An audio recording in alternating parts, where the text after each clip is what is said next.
Welcome to Discussions with the Writer Fred, right here at Black Video News in San Antonio, Texas. Today we're going to take up a topic that I don't know a whole lot about. I hate to admit that, but I have to. But I think it's my education in white America, in white schools, that I don't understand when you tell me we're going to have a Pan-African conversation. Now, we got a brother here, you all know him, Brother Anda Mott, who does a Pan-African festival, which is coming up this weekend, and he handed me this flyer and said, Fred, could you show this to folks? And then I saw Pan-African conversation. What are you talking about, brother? He said, well, let me get some people on your show who can really discuss it. And so that's why I'm happy to have with me today Sister Nadine Wantawati. Oh, I did pretty good? Okay. Founder of Women's Development Initiatives here in San Antonio. She's originally from the Democratic Republic of Congo. She's been here in San Antonio with us for about 6 years, and she is going to discuss this topic with us. Welcome to Discussions with the Writer Fred. I have over here Brother Mustafa Ali. Okay, I'll get it right. I did well with her. Did kind of. I was concentrating so much on making it right with her that kind of misses. But Brother Mustafa, okay, who is a community activist, is out there trying to feed the homeless, just fight the problems that we see in our communities. And the great thing about this brother, he just returned from the Senegal last month. So I'm going to turn to you all to help me out here. Would you educate me, hopefully inform some of my viewers and educate others? Because I'm sure a lot of my viewers out there already understand the whole concept of Pan-African conversation. So with no more said, let me turn to Sister Nadine first. What is Pan-African conversation? Oh, excuse me. Welcome to Absolutely. Discussion with the Writer Fred. Thank you, Brother Fred. Thank you. Pan-Africa conversation is more about unity. It's about uniting Africans and African diaspora outside of the continent to be united with Africa, to work together, oneness together, no boundary, no different country, just to see how we can kind of help Africa come together. Okay. The diaspora is the whole concept that we all came out of Africa to different parts of the world. Yes. Brazil, the islands, the United States, but we all evolved from the continent. And so they divided us. And now what Pan-African conversation is to try to bring us, unite us back together. Yes. Brother, would you want to elaborate on that? Yes, sir. Just to piggyback on what Sister Nadine said, also to unite us socially, in a social context, culturally, politically, and one of the most important, economically, and also to throw out the shackles of mental slavery, which affects many of us, and looking for different ways and modules of how we can build and not go back, build up on what our ancestors have already done, and to keep going from there, as in always keep reinventing the wheel. So as she said, Pan-Africanism, which I thought was beautiful, is about unity and bringing us together with different aspects. Okay. That is a beautiful concept, but it means nothing if we can't actually implement it. Isn't that the real problem that we're confronting? We can start it by just having a conversation. Okay. By having a family trying to have a dialogue with no one between us, the continent and the diaspora, having a conversation that no one can come between us, repeat one thing to the other, or teach us about something else. Just trying to find out what happened to those who are in the continent and what happened to those who live outside or came out here in America as a slave. So Well, you know, before we started the show, we had a good conversation. And I mentioned that when I lived in Washington, D.C. for a long time, I could be standing out in front of the Capitol and a white man, maybe 10 feet from where I am, and African cab driver, I'd wave him down, he'd go right by me and go right to the white person to pick him up. And it dawned on me that the way we look at Africans and the way Africans look at us is also a problem. Would you agree or disagree with that? I think it's a lot of facts in that. When you look at, yes, us being enslaved and going through Jim Crow, et cetera, here in what is called the United States of America, but you also have to look at what we've been through in Haiti and Jamaica and on the continent of Africa itself when you look at colonialism, because colonialism wasn't just, yeah, the white man came, but also he brought his language, and also Africans will be punished if they spoke their native language, you know. So to make them reject and then to turn that on each other, meaning that how I look at that African, you know, is maybe backwards, you know, they got flies and they're hungry, etc., which isn't a true depiction of Africa, just like how they look at us. Maybe we're criminals, maybe we sing, we play sports, which really isn't a true depiction of us, right. You know. We are an exceptional people, as I had Dr. Claude Anderson says. You know, black people are exceptional people on the continent, in the diaspora itself. But as the sister said, we have to recreate these images ourselves.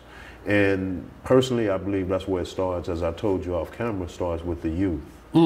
And is it going to happen overnight? No, but we have to start making that investment.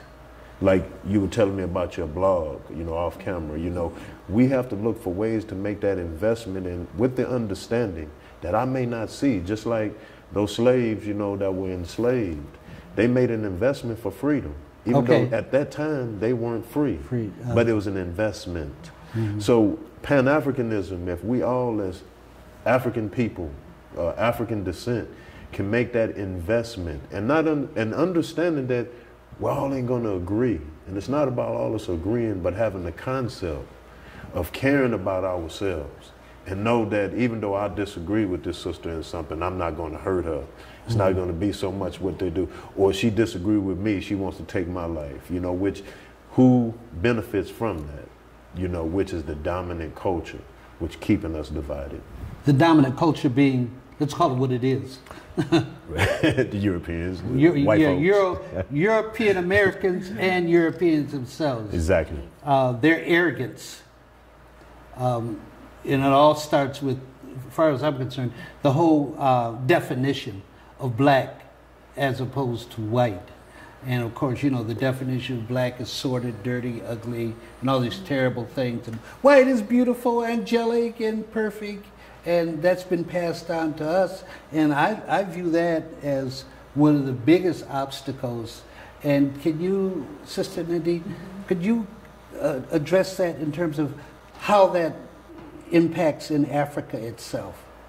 I think it's mostly knowing who you are, finding out your identity, which is very important. Doing research. Find out your ancestor, what they have done. For example, Africa had a lot of kingdom, a lot of empire. So for me, I believe that for people to have that, they were educated before slavery. They were educated, they had a government, they have military. So when someone make you think like you less worth than what you are, think about your ancestor, how they say humanity started, civilization started in Africa. So I think they were very knowledgeable.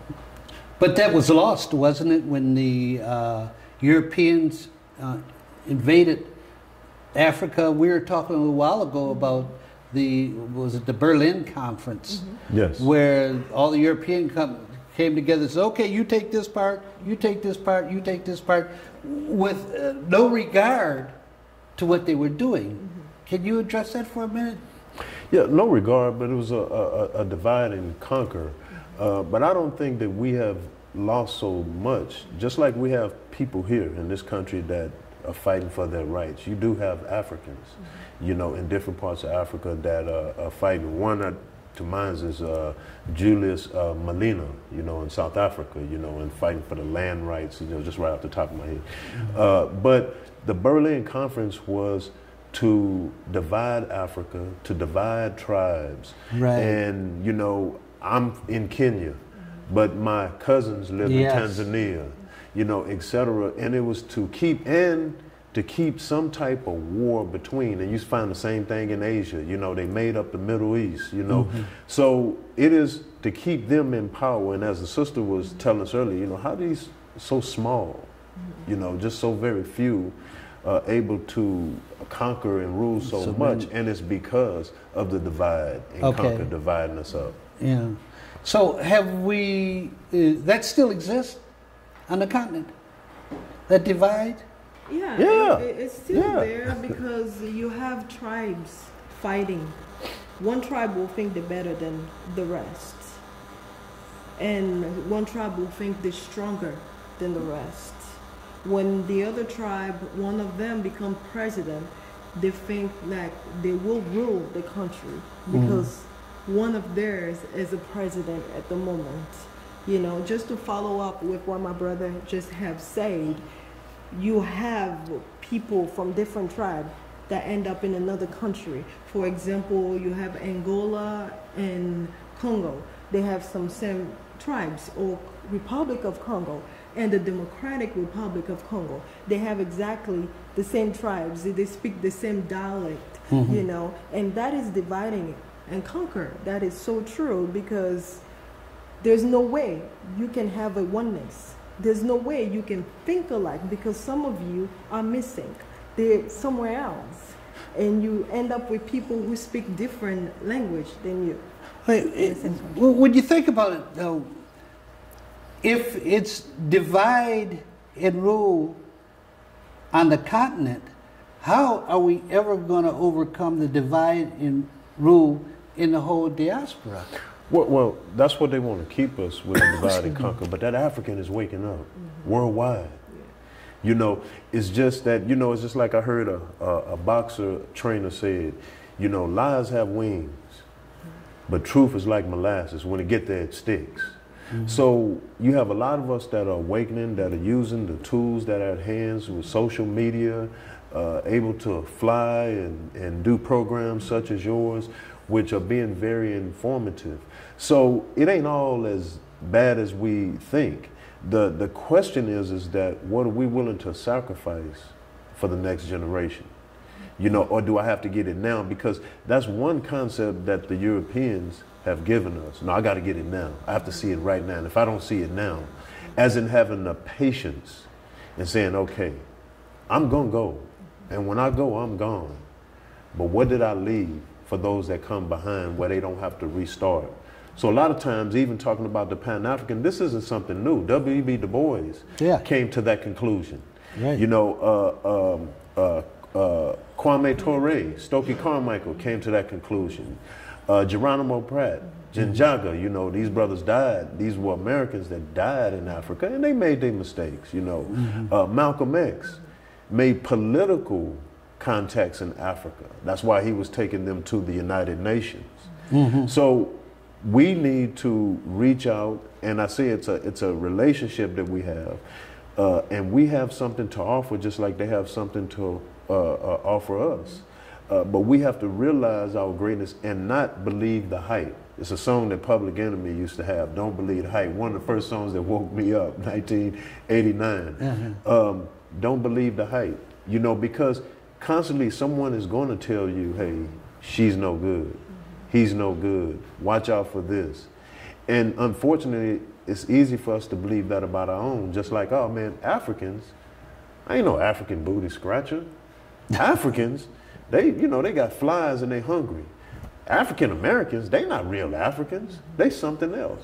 See, so when you program, and one thing you said earlier that I think that was a key, that I know Malcolm talked a lot about it, where you talked about the mind. The mind has to be changed. The thinking has to be changed. We are contaminated. So we have to look at how can we decontaminate our mind to think this way. And that's why I believe that the investment is in the youth. You know, because people are born. They don't ask for this. Now, I know this sister Jackson, she's a professor at Howard, where she does the epigenetics and how that trauma surrounds the genes. So when you look at the trauma that we have, or in like Rwanda and like us and whatnot, so how can we stop this trauma? And one is by this beautiful conversation that we have on your right network. now, thanks to Black Video News. Exactly. And Carl Booker. Exactly. And Keith Scott, who make it possible. Awesome. Well, we're going to take a break here, but when we come back, I want to tie in the whole concept of profit and capitalism and goods and what it's doing or what it has done over the years to divide us. Is that okay when we come back? Absolutely. We discuss it. Okay, we're going to take a 2-minute break and then we'll come back. 40% of food in America is never eaten. Marie, you have prediabetes. Prediabetes? I don't have time to eat right or exercise. I'm a busy mom. Oh, you're a busy mom. Yeah. This is great news. Busy moms never get prediabetes. Wait, what? Let me just... Yeah, this is all the people at risk for prediabetes, and way over here, busy moms. No?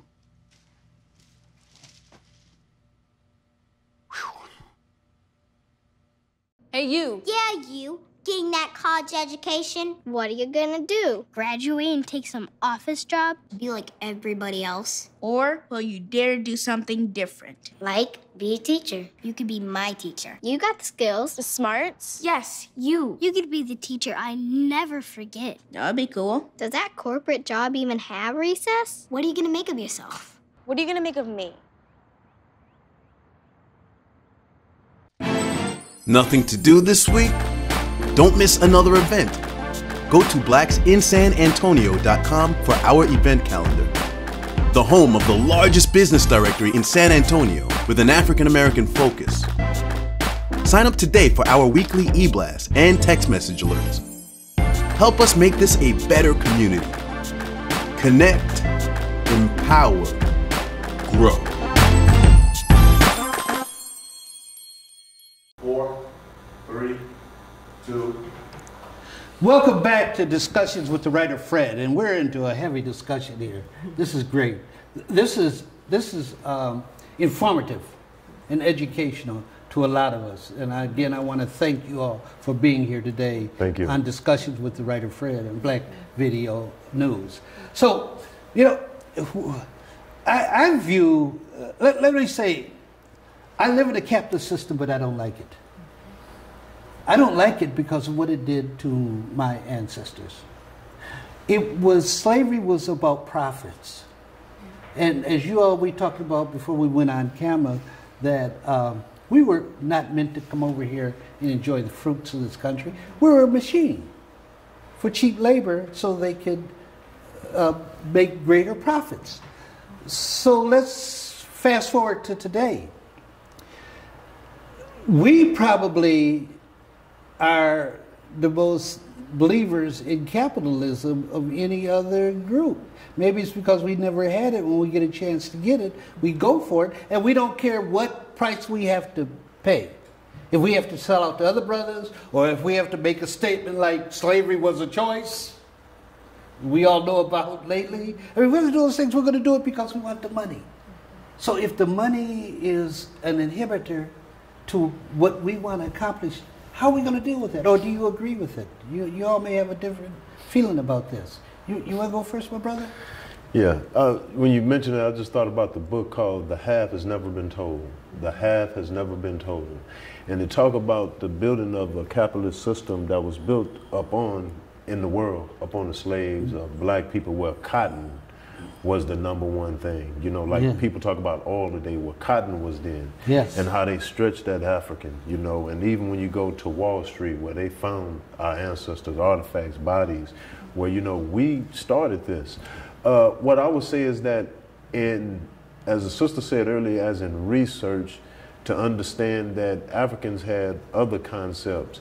When you live in a society or the global society that we have now, and you also see the BRICS, different countries that's trying to break away from that, you know.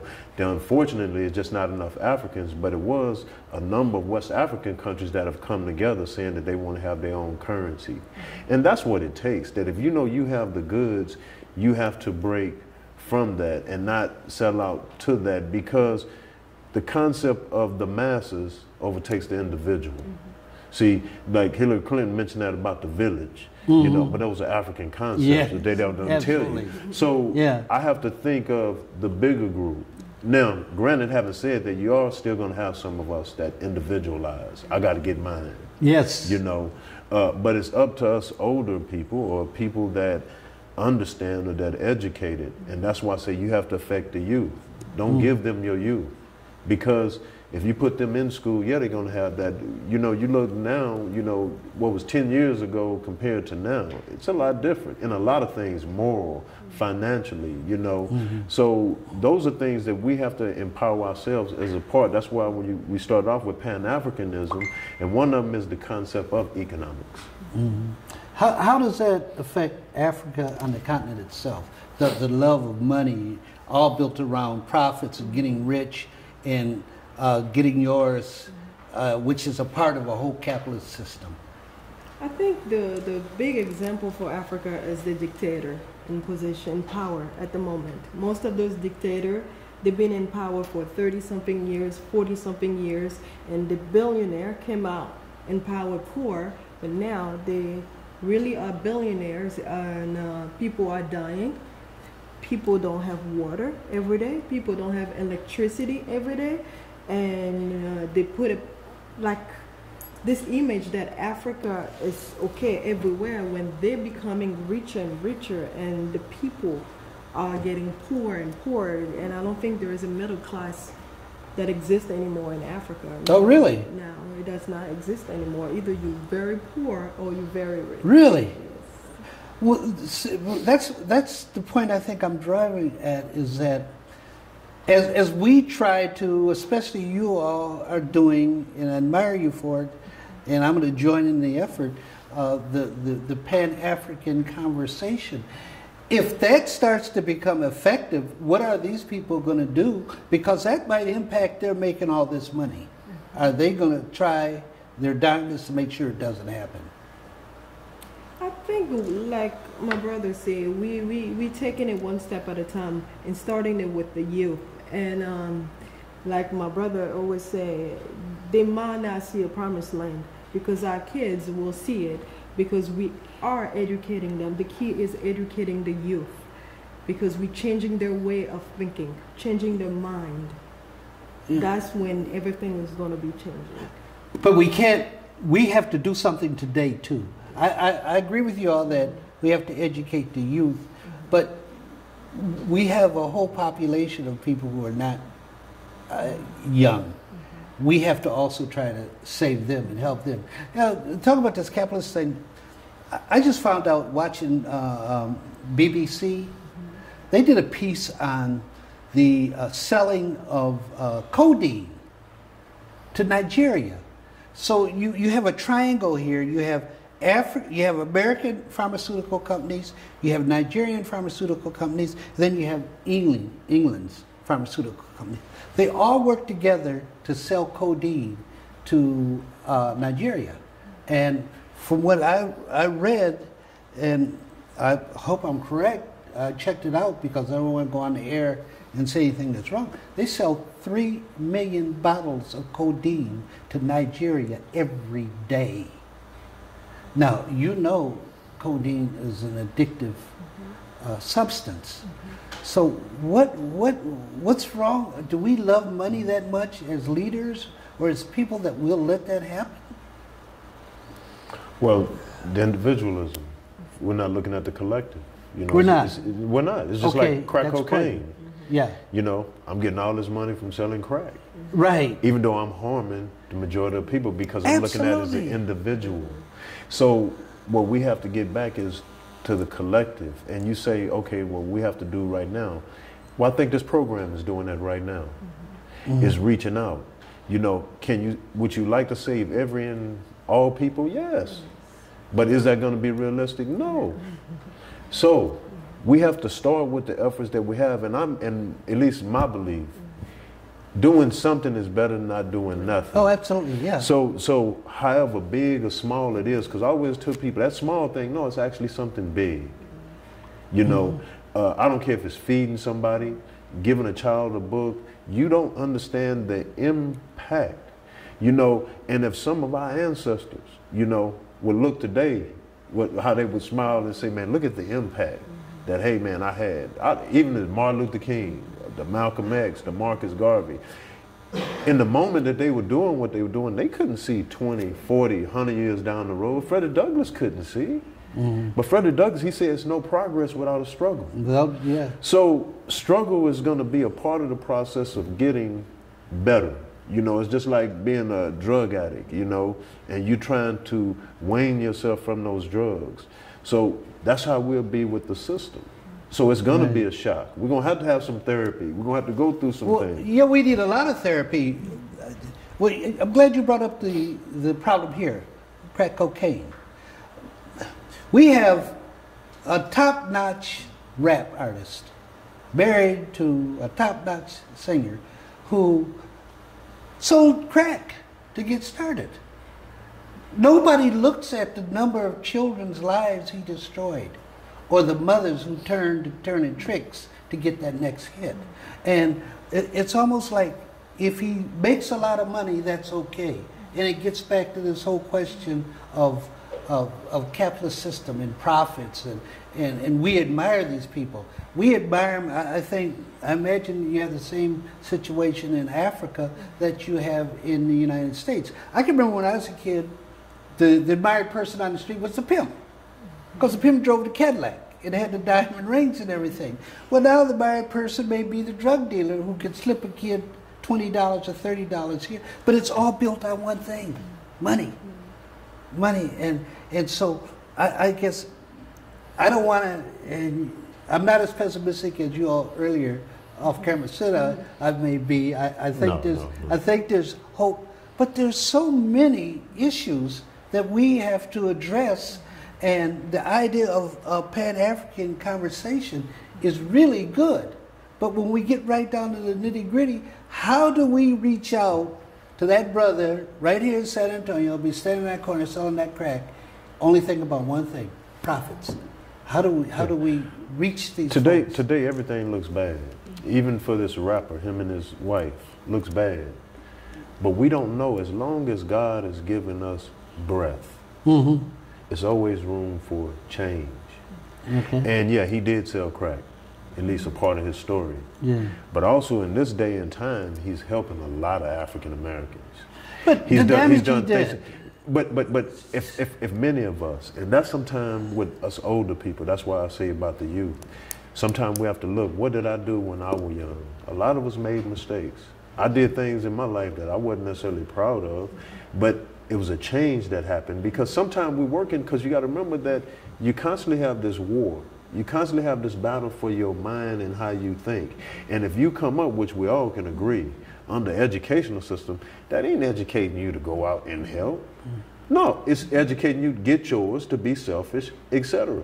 So if you come up with, like you say, the pimp is glorified, what you don't know any different until someone tells you different, till you're educated that, hey, wait a minute, that ain't good. But that's the point I'm driving at. And when you say we have to educate the youth, how do we move that youth to love more about Marcus Garvey, Malcolm X, Frederick Douglass, Nat Turner, Dr. King, more so than that crack dealer? And that's the Pan-African conversation. How do we get them to start to love who they are? I think we're doing people? it. I think we're doing it. What it is this. Me and this sister, we can pull, and it's hard. Yeah. But if a gang of us pull, it's going to be a lot easier. The problem is that it's very few of us that may be pulling. Okay. So I think with her work and with you guys and what you're doing, and many of us, we're trying to get more people to pull, because it's more. And here's the thing. if the numbers are there, they can't do what they want to do if the numbers are there. But it's divide and conquer. You know, that's throughout the penal system, that's throughout the ghettos, or what is classified as the ghettos. So we have to keep pulling and keep prodding and pushing and looking at the glass, half full than empty, because it's going to happen. Now, the thing is, do we have enough patience to understand I ain't gonna see it? So a lot of times our problem why we look down, because, man, I just don't see no end to it. I don't see no end. But a lot of times the truth is within yourself. Okay. Okay. And look at the progress that you may have made and where you were yesterday. Okay. As compared to where you are today. And I always say you have to meet people where they are, not where you want them to be. Meet them where they are and give them something to make them go to where, and then you don't know what may be behind them. And you don't know who this program is reaching out, who it's going to affect.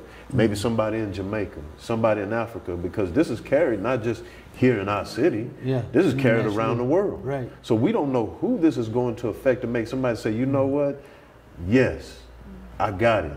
I know it happened to me one day, because I grew up, I didn't know anything. 18 years old, heard of Martin Luther King, I didn't know that much. And then Malcolm X, that was foreign. I knew about Africa, but I had the Tarzan concept. Yes. You know, yes. We are the world. We are the, that was like 86. We are the children, you know, everything about Africa, they were hungry. They had famine. And that's not true. Africa has enough to be self-sufficient. Africa can do without the rest of the world. But the rest of the world cannot do without Africa. And where this sister's from, in Congo, all these cameras and cell phones and they have this little mineral, little rock that they need. They don't need, and that they pay them nothing. You know, that's another conversation. Let's wrap up here. Each of you take maybe 30 seconds and give our viewers the best advice that you can about the whole concept and what they can be doing to help the Pan-African conversation.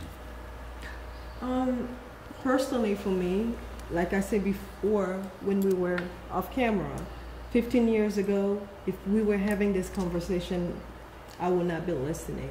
So I think there is a chance for everybody. We just have to be patient, have the dialogue, have the conversation without judging anybody and without assuming that everybody knows everything or the level of knowledge is the same as you. So we just have to give this dialogue a chance and trying to be unified as one. Okay. Yes, sir. I would say be objective, keep an open mind, and read as much as possible and have a dialogue with each other, and to think positive, you know, because thinking positive will do something good for your health, and look at change is going to come, as Sam Cooke said. Okay. Thank you all for being here today. Thank you. Thank you. Show. Thank you, Brother Fred. And to my viewers, the Pan-African conversation is about us. And so I would say get involved, understand more about what's happening, how we need to unite under the diaspora. We're all from the same homeland, and we all need to get closer to each other. And I appreciate you for being a part of discussion with the writer Fred, telling our story, our way.